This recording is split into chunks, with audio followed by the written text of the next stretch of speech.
Hello YouTube, Reseller Mom here. Welcome to today's video. Today I'm going to do a walkthrough on how I handled a counterfeit claim from, I believe it was another seller because it did not look like the brand owner. And I'll show you why I believe that. So welcome to today's show. I try to do these things to help you guys out. And so if it does help you out and provide some insight, please give it a thumbs up. That helps out my channel. So with that being said, let's dive right in.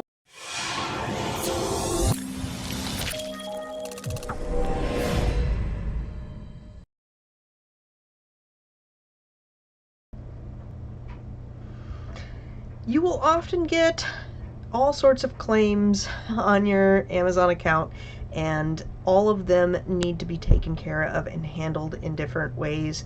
And so when people ask, what do you do when you receive a counterfeit claim or an IP claim or whatever claim it may be, there's going to be different ways you're going to want to handle it based on the information. There's no one size fits all method of responding and handling these types of things. Some are legit, some are not so legit. So this is what I received. I got an email notice, policy warning right there. And it says, we've received a report from the rights owner that you are listing counterfeit products. The sellers on Amazon are not allowed to create blah, blah, blah for counterfeit goods.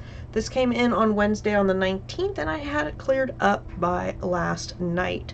So less than 24 hours to get appeal and whatnot. So this one was a short one. The longest I've ever had one of these cases going was just about 6 months. So some can be a real pain in the butt, and some can get fixed up pretty quick. Now, what flagged my attention right here is who it was from. Their contact information can be found below. The name was Warehouse, and it was ship, and we'll just, for purposes of this video, call it ship1234@gmail.com. So right there, that's a huge red flag, because most major companies are not going to have a Gmail. They usually provide a person's name right here, which will be usually head of their legal team or their product compliance team or something legit. And this email, if you go ahead and Google this email, it did not come up with anything. There was no results found. So lots of red flags going on here. It says going on here, how do I reactivate my listings, view the account health dashboard, and go to the performance and click appeal for this product here. And it says here, if the rights owner does not retract their complaints or you do not provide supporting information, we may provide your contact information to the rights owner upon their request, which was kind of a weird one. A lot of times it says we could, it may stay on your account and or deactivate your whole account. This one was weird that they may give the information out, so it was a little different wording here. And of course they consider counterfeit measures really serious. So the way this one was worded was a little bit different, and again, that's why I like to do these videos, because Amazon is constantly changing, so I like to share with you kind of things that happen to me, because maybe it's happening to you and you can relate, and or it will help you with trying to decipher whatever you get on your account. But this one was kind of a first with this wording. Here is the bottom part of the email. They will always do this, give you the ASIN, the title, the type of infringement is counterfeit, a trademark number here, and a complaint ID. You basically need to keep, pay attention to the complaint ID, the ASIN, and the title. Sometimes I've had to look into the counterfeit part and actually the trademark when it is. I had one company that was going after another company for a trademark infringement thing. It was a Tommy Tippy cup, something patent about the cup sticking to the table. I don't know, but they were going after the other company and basically anybody that was selling that product, hence I got caught up in that web. So sometimes these are important, and if you do wind up having to get a lawyer involved, they're going to want to know all of that information. So we're going to start gathering up information. It took about an hour or two for it to actually show up on my product health dashboard. So I got the email, and Had to wait a little bit before I could go ahead and click on this received intellectual property complaint. You're going to want to clear up your dashboard as much as you can, and mine, other than this little ding, is as good as it's going to get, because these are pricing violations, and this was a this one here, restricted violations, was a goober on my part that I just have to wait for it to fall off. So that in itself is kind of a gray area that I see people get confused about as well. Some sellers are under the impression that things fall off after 6 months and you don't have to worry about them ever again, it's done. Yes and no. Things will fall off your account dashboard in 6 months. That doesn't mean they fall off of your account. And everything is kind of ranked in different modes of seriousness. So these violations right here, that is a pricing error. It says my items are priced too high. Well, I'm just going to wait till the other ones sell out. They're like really low. Not even really flagging the system. Received intellectual property complaints is a high one. You don't want to have those on there. Suspected complaints or customer complaints are a little bit more lenient because it's from the customer. It's not not the brand owner. It's not a legal matter. It's just the customer is thinking you're selling something a little wishy-washy, and that could be flagged from keywords in a feedback or in a message or whatnot. So if I left this on my dashboard and received several within a short amount of time, I could have my entire account suspended. If I let this fall off and this company then came back after me and started to file more against me, it would eventually catch up to me and they would see the ones that I never took care of. Amazon always wants to see you trying to take care of these things. And if you just act like, man, I don't need to do it, it's not going to look good in the future. Now, that magical formula of how many you have to have within whatever time frame is based on a time frame and the velocity of how much you're selling. So, we don't get to know that magical number. So once I get these reports or emails and check my account health dashboard, which I have had in the past, ones not ever show up and get cleared up before they even hit the dashboard. But you always want to contact Amazon and make sure that that's legit, the issue got taken care of. Most of the times they do hit the dashboard within a couple of hours. You want to start doing your research. Now, you can start doing your research without it hitting your dashboard, which is what I did. And some of the things I do is I look in Inventory Lab, I grab the ASIN, and I search under closed batches to see when did I ship that product in, how many did I actually ship in, and then I look in the FBA inventory to see how many I actually have in inventory. If I do have products in inventory, I need to, see if this has any teeth to it. Right away, I'm thinking it's another third-party seller coming after me because it's pretty fake on the contact name and the email address. If it was a real one, my course of action would be different than what I'm doing today. So I'm showing you how to respond to this one, and if it was legit, my course of actions would be different. If it was legit, I would be emailing that person and asking them to clear this up outside, to retract their complaint, etc. But because this one was, in my mind, fake, and I had legit invoices, I'm taking a different route. So that's where, you got to figure out which road you need to take, which is applicable to your situation. So I'm going to find and round up all of my receipts. Sometimes I will also round up any emails, email communications. If you have a letter of authorization to sell the product, you're going to want to dig that up. Packing slips, box content information, credit card statements, pretty much anything to go with that order. You're going to want to have as many screenshots and PDFs and files and whatnot that you can have rounded up. And again, this is where your paths might be different. I had a legit invoice versus, say, a Walmart receipt. If this was a real brand with a real email and claim, and I had receipts, I would be emailing the brand and saying, please retract your complaint. Here's the receipts. This is where I purchased it from. I promise I won't sell it anymore. Please work with me.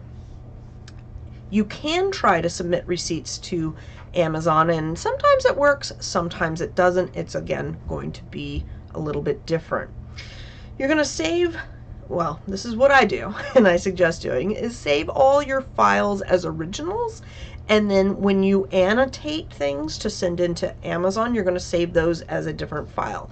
So in this case, I have it, it's a Dollar Days product, so I saved it as, you know, my Dollar Day invoice was like Dollar Days order 1, 2, 3, 4, and then I'm going to save it after I annotate it as a different file name, because sometimes your things will get rejected and you need to go in and redo the annotation or fix it up or do something different, because Amazon wants to see if it gets kicked back. They want to see you do something different. You can't just keep submitting the same thing or you're going to get blocked. That's a good way to have them say, nah, we're not going to talk to you anymore, and give up. I've seen people try to do that where they just spam submit the same records and they get the same results. I'm going to research anything I need to online, forums, Facebook, the email name, the company name, anybody on LinkedIn, any other plans of action, POAs, that are applicable to this scenario, comments, suggestions, anything going on with what you need to do some research. You don't want to do any knee-jerk type of responses and have it fall short. You want to do your due diligence. For this case, I researched the email, I researched the company, I researched what the company emails look like, and kind of all of that going on. My last resort is going to be my lawyer. I really like to clean these things up without paying somebody, but her name and number is down below. I love Casey. I have used her on and off for, boy, a couple of years now. Her and her husband run a great outfit. He does more of the plans of action. I haven't worked with him directly, but Casey has been wonderful. So if I just couldn't, like, if it was a legit company and I couldn't get them to talk to me, that's when I grab my lawyer and have her sick 'em, man. She's great. I love her emails. I love reading it. It just feels like, you know, somebody batting for your team. If you ever watched Boston Legal, it kind of reminds me of that, because they had such great lines and speeches, and her emails are just really well put together. So her name and number is down below if you are looking for a lawyer. There's many other places that will help you out with these types of things too. All right, so going to round up my information and get it annotated correctly. Now the blue is to block out my information. I tried to leave as much as I could for you guys to see, but really I don't want you knowing where I live and what I'm selling, right? So this is what I do. I grab the invoice. It's going to be a PDF, and in the PDF I have it on the next screen. There's like a little highlighter button. You know what, we'll just flip to that. This is the bottom part of the invoice here, but right here, these are the buttons I use the most. We got a highlight, a draw, and an add text. The save and save as button, and that's what I'm going to be using. Now some people like to print it out and physically highlight it. I haven't had to do that, but again, if you need to change things up, that might be a way. So I grab my little highlighter tool. I'm going to highlight all the things that Amazon is looking for. They're looking for it to say invoice. They love it when it says invoice on the invoice versus receipt, packing slip, anything else that doesn't say invoice. They want to see that invoice name. Now I have had other people tell me that they have taken the little text tool and, you know, typed in invoice up here and saved it as, and that has worked. I caution anybody in any sort of manipulation, because annotation versus manipulation, sometimes there's a little bit of gray area in there. So I'm going to highlight all the things Amazon wants. They want the name of the company, the address of the company, the phone number of the company. On page 2 we had the, website of the company. Now they said you can block out prices. I did not block out prices for them. They're going to want the date, transaction date, the shipment number. This is the description of the item right here that's blacked out, with the little add text button, I added text and I took exactly the ASIN and the title and popped it in right here. You want to make this so simple for the rep looking at this that you're just going, right here is what you need. You don't want them to do any thinking. Take all the thinking out for them. We've got the account number, which is not really applicable. I don't highlight that. The ship to is what I highlighted because it was my name, my company name, my address, and that's going to match my Amazon account. Kind of important. You want those things to match up. So let's see here. That's all I highlighted. This section, address section, and the item section, annotated the ASIN and the title.